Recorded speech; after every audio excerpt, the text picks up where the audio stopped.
What's up, everybody? Pastor Seth here. Hi, guys. It's Pam. Hey, thanks so much for joining us today. Good morning. It's Sunday Hey, morning. yeah, time to celebrate. Woo! Love Sundays. Love every day of the week, but Sundays are just special. Yeah, really love they it. are. Hey, so I just want to give a quick shout out to all you guys who donated school supplies. I know we've been talking about it for the past couple weeks, but I was able to deliver them this week to the schools.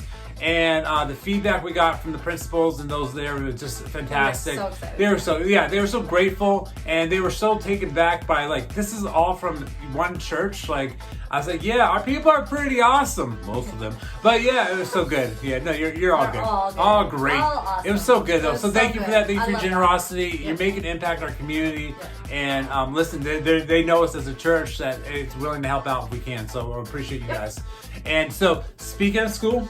And I was back at school and dropping off, and I was taken back. I remember elementary because I spent the best, 15 years of my life there. It was so good. I loved it so much I didn't want to leave. And I think favorite teachers. I actually could believe that. Yeah. So I want to know today who's your favorite teacher. Drop in the comments. I have to personally tell you. So kindergarten, third grade, I was in private school, kindergarten, and then Mrs. Smith. Probably, she left to impact my life so much. Invited her to our wedding. She actually came. Mrs. Smith, shout out to you. And then I homeschooled the rest of elementary, middle, and high school, except for third grade when we moved to Canada, and I went to a French school to learn Francais. Bonjour, comment ça va? Yeah, bonjour. Hey, so anyway, I want to know, who's your favorite teacher? Who was your favorite teacher? What Most do they teach? impacting teacher? Yeah, how they impact your life. Mine was my kindergarten teacher. Yep, Mrs. Reed. Mrs. Reed. Mrs. Reed. Isn't that a cute name for like a kindergarten teacher? Mrs. Reed. Yeah. Because you're learning how to read. Mrs. Recess. Mrs. Nap time. Mrs. I need to use the bathroom. Yeah. Mrs. Reed, though, that's so good. Is that cool? I mean, I had other teachers too, but I'll remind you, Mrs. Goldfish, because I like goldfish. But hey, yeah, that's so good. Yeah. Well, I had a teacher named Miss Fry, and we had a little thing that we used to say about her. Who's your favorite teacher? So then I give shout out mom and dad. So they homeschooled us, and I know I'm a product of homeschool, can't you tell? And then actually someone said, you don't look like a typical homeschool child. I'm like, is that a good thing? Like? Is that a bad thing? I don't know. I am not a typical homeschooling child, so do we look any different? I don't know. But anyway, and then so college, I have to say, I had some great professors. We had some amazing professors. Probably Professor Patterson is one of my favorite teachers. I had him for my freshman year right off the bat. He taught Old Testament survey, and he just put Bible and made it like... He brought it to life. Yes, it was so good. But drop in the comments. Who's your favorite teacher? I want to hear from you. So you actually listened in school? Well, I did until second semester when a little somebody came in and started having class with me, and I'm like, ooh la la, who's that little? You couldn't pay attention? Couldn't pay attention no more. Yeah, you were like the jokester, and used to do so much stuff. I was a jokester, not anymore because now I'm serious, but I used to be a jokester. Can you believe that? Yeah. But no, yeah, it was good. I do remember some of college. Yeah, it was good. Good times. Brother Doan. Brother Doan. I have stories about Brother Doan. You have to ask him about that another time. Another time. Not going to tell you that. We don't have time right now. Yes, we don't. But we're here from you guys. Drop in the comments. Yes. Who's your favorite teacher? Who's your favorite teacher? Why? And why they? How they impact your life. Yep. Give them a shout out. Hey, give them a thanks right now. Hey, thank you, Mrs. Smith. You're awesome. If it wasn't for you, I would still be, eating, crayons. And I don't do that anymore. That's good. Sometimes I do. Hey, why don't you guys, real fast, we got a few announcements for you. Okay. First of all, today, if you're watching right now, live with us 9 a.m. Sunday morning, today at 11 o'clock, we're going to be meeting at Circleville Park for an in-person service, followed by a church picnic. So, it's not too late. You can come join us. Hey, and if you can't bring anything, that's fine. Come bring yourself. If you want to bring something, bring a side or a dessert to share, or just a really good dessert that you don't want to share, and we'll just watch you eat it. Yeah, that's fine, you little selfish person here. Yeah, great chocolate cake for Pam. She'll say thank you so much. But hey, and then we have small groups starting. Regroups. Small groups are starting. Ladies starting tomorrow. Ladies starting tomorrow, the 13th at 7 o'clock at Karen Stevens' house. So you need info for how to get there? Drop it in the comments. We'll send you info. We'll get you some info. All right, talking about the names of God. Names of God. It'll be so good. And then Thursday, we're starting a regroup open to anyone. Happening at our house. We're hosting it. and we're going to be going through the book, Romans 12. We're going to be doing a really good spiritual, such good study on just Romans 12, one to transformation. So it's going to be good. And then we got a business meeting happening on Tuesday, September 28th, 7 p.m. It's going to be in person or Zoom. I'll be sending more information about that, but our annual church business meeting. And so, hey, a lot of stuff happening at Restoration. Always check out RECHURCH.tv/events. But who's your favorite teacher? You're my favorite teacher. Well, if you were my teacher, you'd be my favorite. Hey, we want to hear from you guys in the comments. Who's your favorite teacher? All right, God bless you guys. Bye, Have a great day.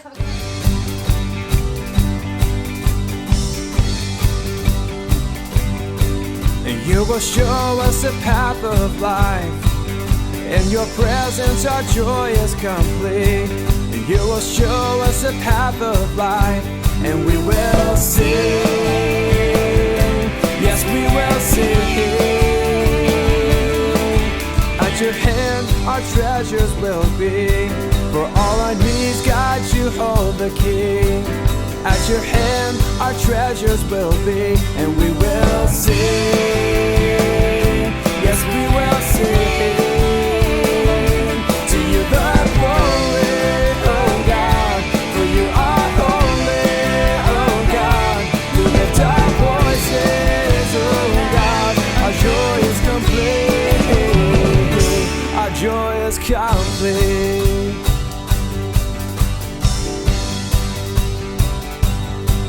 You will show us the path of life.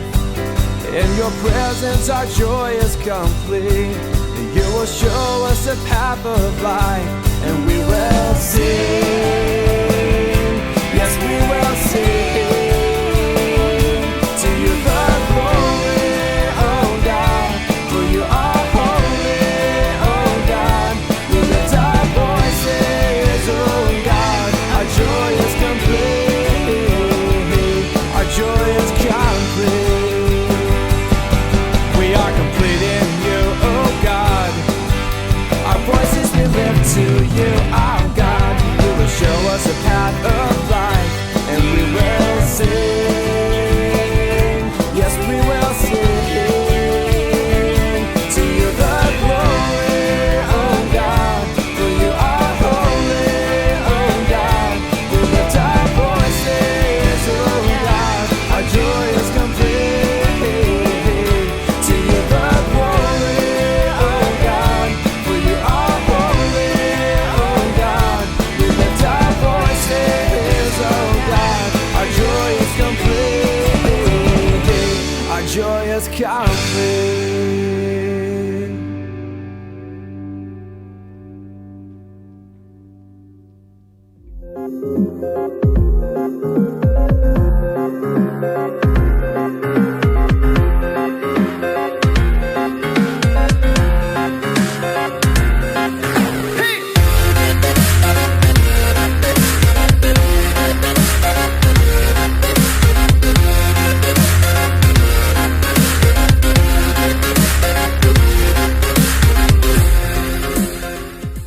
Hi everyone, this is Pam, and we want to welcome you here online at Restoration Church.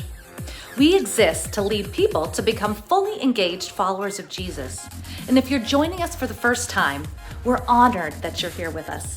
We would love to connect with you at RECHURCH.tv/connect. We also want to thank you for your continued generosity here at Restoration, where we live to give. The easiest way you can give is by going to RECHURCH.tv/give. or text GIVE to 845-209-1313. To get more information on how you can take your next steps here at Restoration, simply visit us at RECHURCH.tv. Thanks again for tuning in, and we hope that this message today will give you the peace and encouragement you need.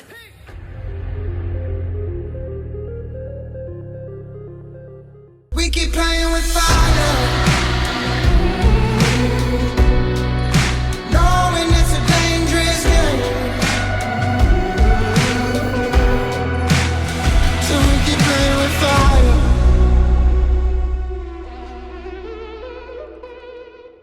Hey, what's up, Restoration fam? Pastor Seth here. Thank you so much for joining us today as we are concluding our series, Deep Clean. That's right, we're wrapping this series up. In this past 3 weeks, we've been looking at this idea of a spiritual cleansing within our lives, being able to do some soul searching, being able to seek God first, and being able to be refreshed, renewed, and not just in our physical life, emotionally, mentally, but even more importantly, our spiritual life, as that's the foundation for everything that we do.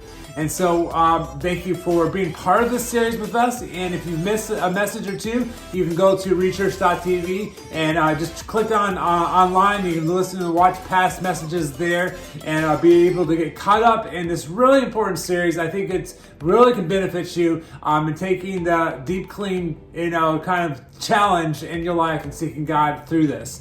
And I just want to share with you a story of mine, just an idea or moment in my life when I thought I had it all going on. And, I know some of us maybe you relate with me, but there's ever a time in your life like you think you got it. Like maybe you're a little too confident in the situation and then you were humbled but at the end of it all. I had a situation happen back in college, and I was part of a speech class. And in our speech class, we learned to speak in front of others. We learned how to dramatize various things. We learned how to express our thoughts through our words. And so we had different presentations that we had to do. And so I actually really enjoyed the class. I have a slight speech impediment where I've really worked hard on for the past 40 some years of my life.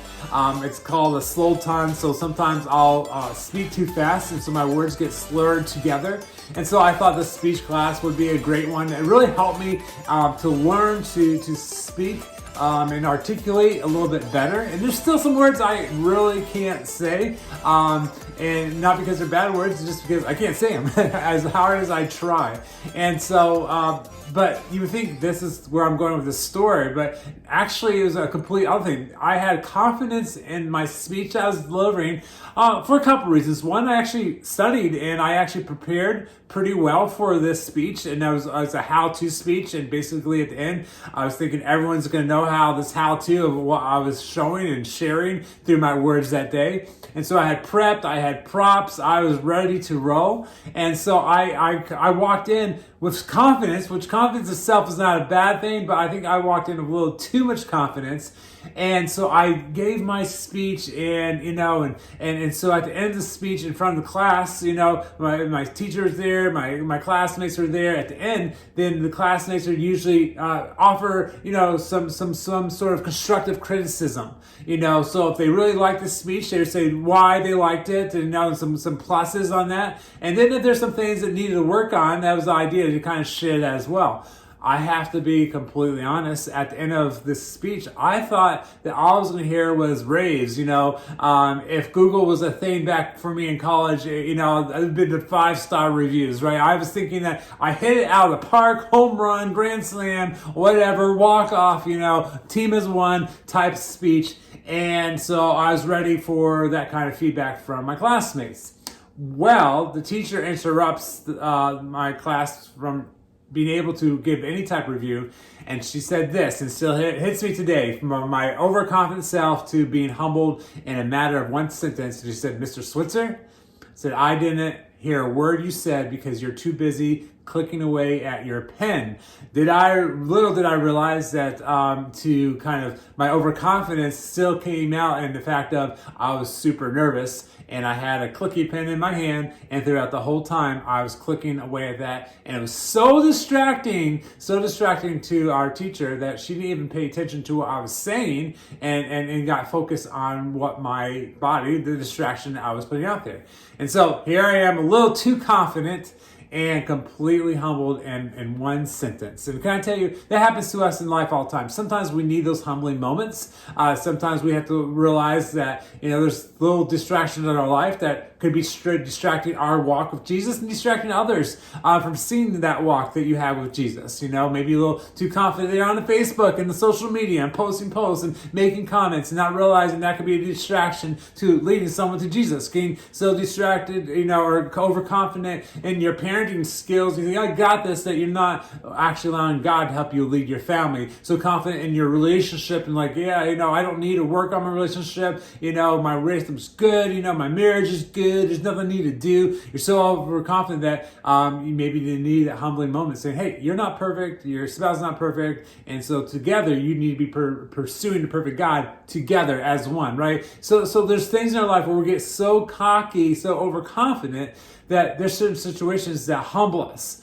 And part of the deep cleaning process that we want to talk about today is peeling back, taking off the layers of pride that a lot of us carry. It's like an onion, just layer after layer after layer on an onion. A lot of us are carrying around layers of pride that are actually hindering us from truly being used by God. You have layers on your heart, just allowing your heart to not to be open to what God has for you today. There's layers on your emotions and on your mental status and on everything that you have. You're holding on to securely, and we just have to humbly open ourselves before God. So I want to share that with you today, this idea of peeling back the pride so we can be open to the calling that God has for us and this deep cleansing that we're experiencing through Him today. Luke chapter 18 verse 9 through 12 it starts and talks about Jesus, and he's talking to those around him, and he's sharing this story, this parable. And he said, he told this parable to some people who trusted in themselves that they were righteous and viewed others with contempt. They were prideful. They trusted in their own ways and their own thoughts and what they accomplished,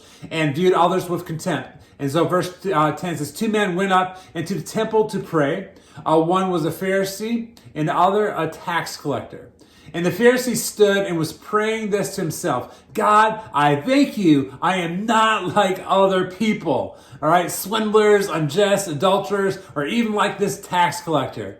I fast twice a week. I pray, or I pay tithes of all that I get.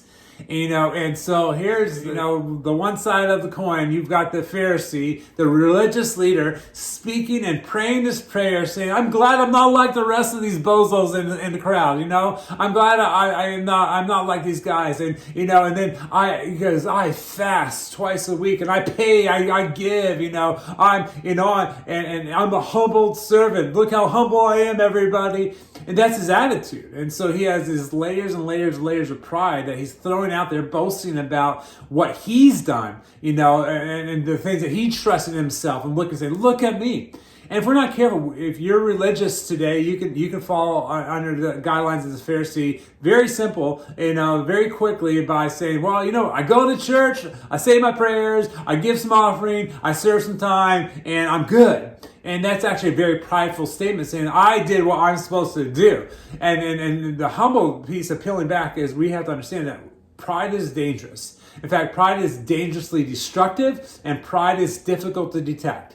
So pride is dangerously destructive, and pride is difficult to detect, meaning that some of you might have some pride written in your life today. You have some layers of pride, and you don't even realize it. Because when you're in it, it's hard to see it. It's hard to detect. But it's dangerously destructive. It's destroying you from the outside in, from the inside out. It's killing you, and you don't even realize it. And so pride is a destroyer of marriages. Pride is a destroyer of families. Pride is a destroyer of all kinds of things in our lives. And so many of us have seen something that's been destroyed by someone's pride, maybe your own. And so pride is dangerous, and so that's why we got to learn to peel back the pride. In fact, outside of even pride being dangerous, sinful pride is the most destructive thing available on this planet. I truly believe that today. Sinful pride is an elevation of self above others. At the core, it's a denial of our deep and unending need for God. So sinful pride is taking the next step further. It's an elevation of ourself above others. At its core, it's actually really, it's our denial of our deep and unending need for God. It's saying, I don't need anybody else. I got this. And so what happens, what it looks like with pride is our life is kind of like this container, and this is us, and we're filling our life with us, our soul with our stuff, our thoughts. And so the problem is we become full, and we're not allowing room for God, to come into our lives and to rely on Him, to trust in Him. And so at its core, and our pride is we're filling our life with prideful things. It's our denial of deep and unending need for God. And it's a dangerous thing. It's a destructive thing. And so let me give you real fast 3 types of sinful pride. 3 types of sinful pride. First one is simply, I'm better than you pride. All right, I'm better than you, pride. You might know someone who's like this, Maybe you grew up playing sports and there's that kid on the field or on the court, and he had that kind of pride. I'm better than you. And maybe he was, right? But I say, instead of saying it, or just play the game. The game itself will show, right? Just your skill level will show. Just get out there and be humbled about it, nose to the ground, and just get to work, right? But you know that you've been around people like that. I'm better than you. You probably work with somebody like that. And if you don't work like that, or at work, and there's someone like that, maybe you're the one, right? That I'm better than you pride. That's one type of sinful pride. All right. The second is I can handle it pride. Like, I don't need God. I got this. I can handle it. And some of us are again, we're so full of ourselves, we think we can handle it. And so we're looking to try to, I'm depending on God, but you're not even allowing any room for God in your life. So I can handle it. Or maybe the third type is simply is this: it doesn't apply to me. And so I'm like, what you're saying about yourself, that's great for that other person. The person next to me, you're pointing at the person sitting next to you watching this, and it's awkward because it's just the two of you and they know that you're pointing at them, right? Don't do that. All right. But it doesn't apply to me, pride. Or I wish someone, so-and-so, put name here, enter name here, was watching this. They need to hear this. Actually, it sounds like you need to hear this, right? Three types of sinful pride. I'm better than you. I can handle it, or it doesn't apply to me. And again, at our very core, we're in denial of all this. And so if you are struggling with pride, you probably don't even realize it at the moment.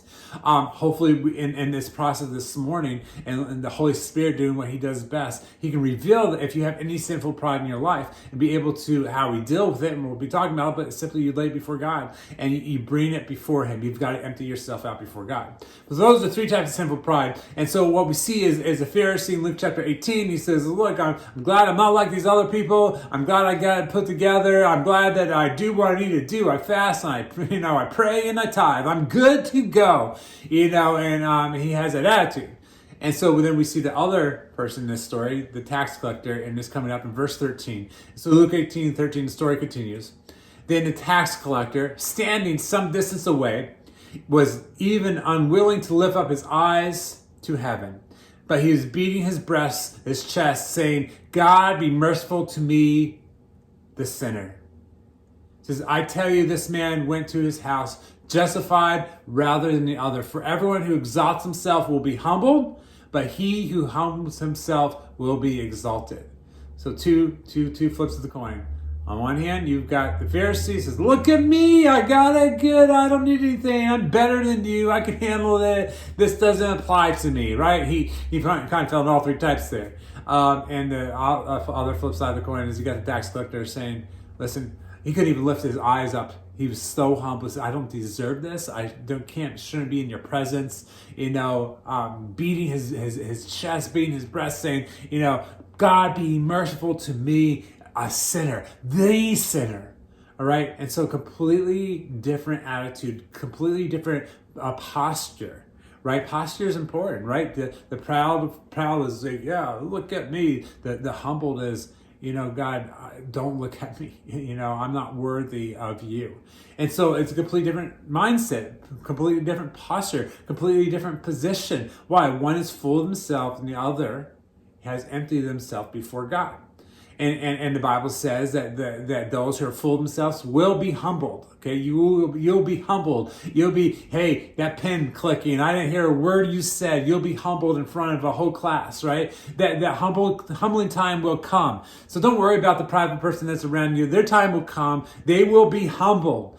Guarantee, right? We just need to worry about making sure that we are already humbled. And the Bible says those who are humble themselves will then be exalted. We'll be lifted up. That word exalted, lifted up. We'll be built up. We'll be encouraged. We'll be put in a place of honor. We will receive the blessings that come from God. This exaltation is an incredible thing. It's what we should be living for. So if you want to be exalted and lifted up, then you got to put yourself down. Now, this is not the opposite of, when you lack confidence, you're like, I'm the worst person ever. And I'm terrible. I don't have any skills and I don't have any abilities. and God must hate me. Like that's not the opposite of pride. Okay, that is complete opposite. That's not living in who God made you in an image of God. All right, so don't put yourself and go in the other spectrum. But there's this idea of being confident in God and not in yourself, and walking in the confidence of God, trusting in God, knowing that God has things in control. And that's not being arrogant.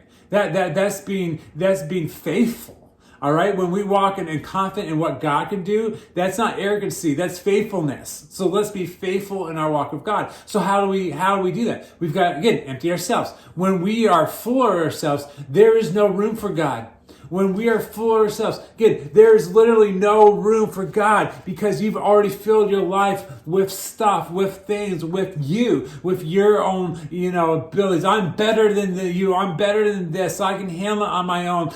This doesn't apply to me. If you need to have an experience of deep cleansing today, you have to first recognize that you need to stop being full of yourself, full of it. All right, are you full of it today? All right, when we are full of ourselves, there's literally no room for God in our lives. And so you're not allowing God to do work. So if you're struggling today, figuring out, well, why don't I feel God's presence in my life? Why am I not hearing his calling and seeing his direction? Why am I not experiencing his blessings? Why am I not experiencing his peace and his joy, that he's promised me? Well, probably there's a good chance it's because you're full of yourself. You got to peel back the pride. See, pride is dangerously destructive and it's difficult to detect. So there's a good chance that we are prideful. And again, we're thinking in prideful terms of, I'm the best ever. It doesn't have to be that verbal. It doesn't have to be that noticeable. But when it comes to the point like, you know what, God, I'm good. That it doesn't apply to me, pride, or I can handle it, pride. It's the same effect in your life. It's making yourself full of yourself. So when we're full of ourselves, there's no room for God. So what we have to do is that we have to empty ourselves before God. And so when we empty ourselves, before God, we are in a perfect position to be filled by God's grace. When we empty ourselves before God, now we're in the perfect position to be filled with his grace. Why? Because we've allowed room. We've poured ourselves out to be filled by the Holy Spirit, to be filled by God. So today, if you want to experience God firsthand, you got to pour out whatever you fill your life with. If it's not God, then it doesn't need to be in your life. It's not the right deal. It's not the right thing. It's not fulfilling. It's not substance. It won't last. We've got to pour it out before God. So then now we can be in a perfect position to be filled by God's grace. Let's get in a good position today, be filled by God's grace. You want to experience the grace of God? Be in a position to be filled by the grace of God. Empty yourselves out before him today. When we empty ourselves, then we are also in a perfect position to be used by God. So not only to be filled by God's grace, but then to be used by God. Mold me, make me, break my heart for what breaks yours. Like these are the song, renew me a steadfast spirit, create me a clean heart. Those are all statements of pouring yourself out before God. Make me whiter than snow. Forgive me. Again, those are pour out statements. Some of you need to make a pour out statement in your life because you're filled with something else rather than God in your life. You need to pour yourself out with a pour out statement before him today, and then be ready to be filled and receive the grace that can only come from God, and be ready to be used by God in a way that you never could be used when you're full of yourself. Two examples. You have the Pharisee. It's all about him. It's all about, look, I'm not like these guys. I'm better off than these guys. Thank you for not making me like the rest of the people here, and he trusted in himself. He trusted in his ways. He trusts in his own doing, and he reminded everyone around, look, I'm fasting, I'm praying, I'm giving, I'm the best. I look the part. I act the part. I even smell the part. And the problem is he's so full of himself that he's left no room for God. On the other hand, you have the tax collector who's humbled before God. Won't even lift his eyes up to God. That's how humble, that's how broken he is. And he beating on his chest and saying, forgive me, I am a sinner. I am the sinner. And what it does is it's actually freeing because you're pouring yourself out for that pour out statement before God. And God says that those who are humbled will be lifted up, will be filled up with the grace of God and be used by God in a special way. So if you want to be filled by God's grace today and you want to be used by God, then pour yourself out before him today. When we are full of ourselves, there's no room for God. When we empty ourselves, we're in a perfect position to be filled by God's grace and to be used by God himself.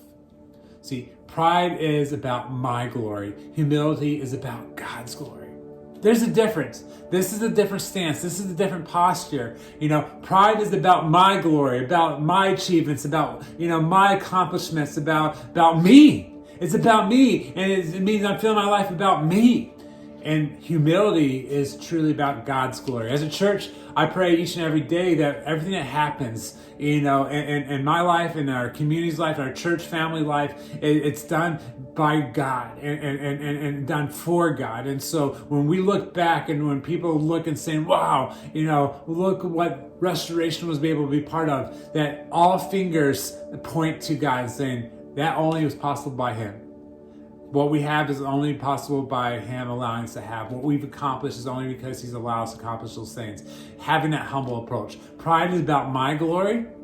Look what I've done. Humility is about God's glory. Look what he has done and continues to do.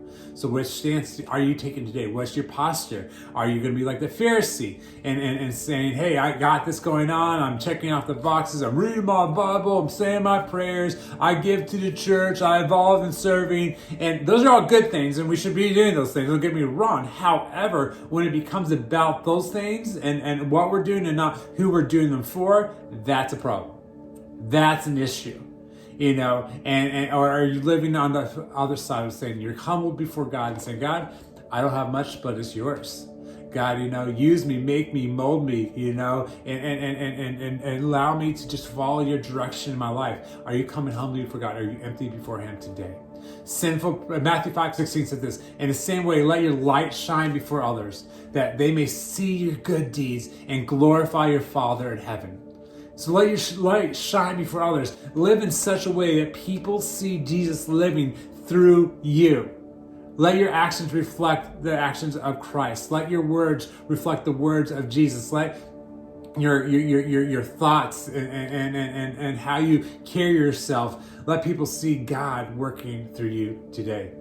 So, sinful pride is an elevation of ourselves above others and the denial of our need for God.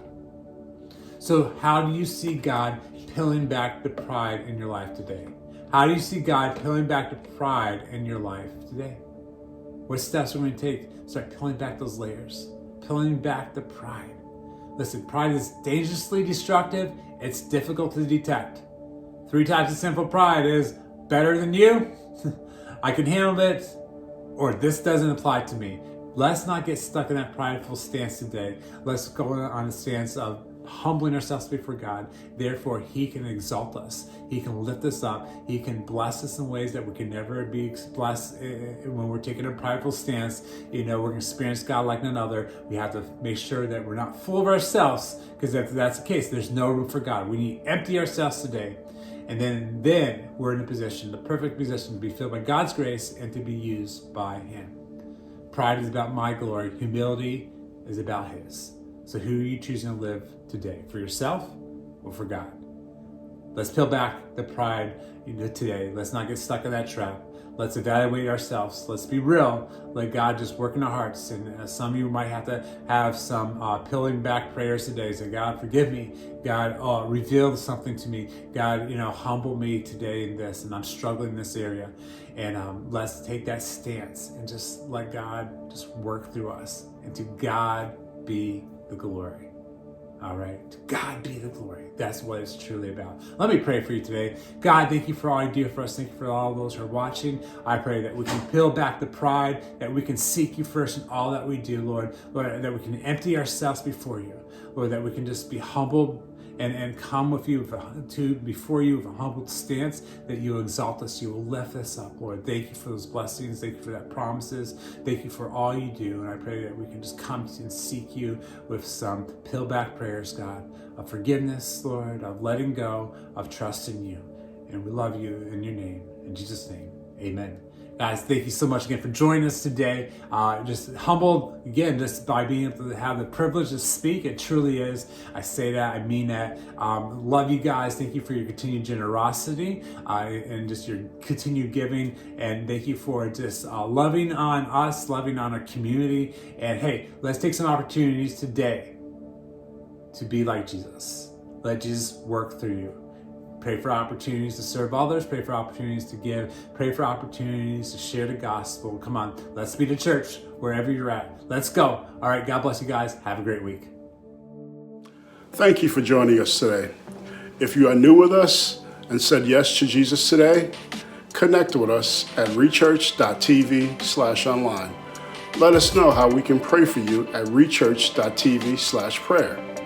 And thank you for your continued generosity. We give out of the overflow of our heart. Giving is an act of worship that expresses our gratitude, faith, and love for others. You can give by texting GIVE to 845-209-1313 or online at rechurch.tv/give. To keep us updated on what's happening here at Restoration, text RECHURCH to 84576 or visit us at rechurch.tv.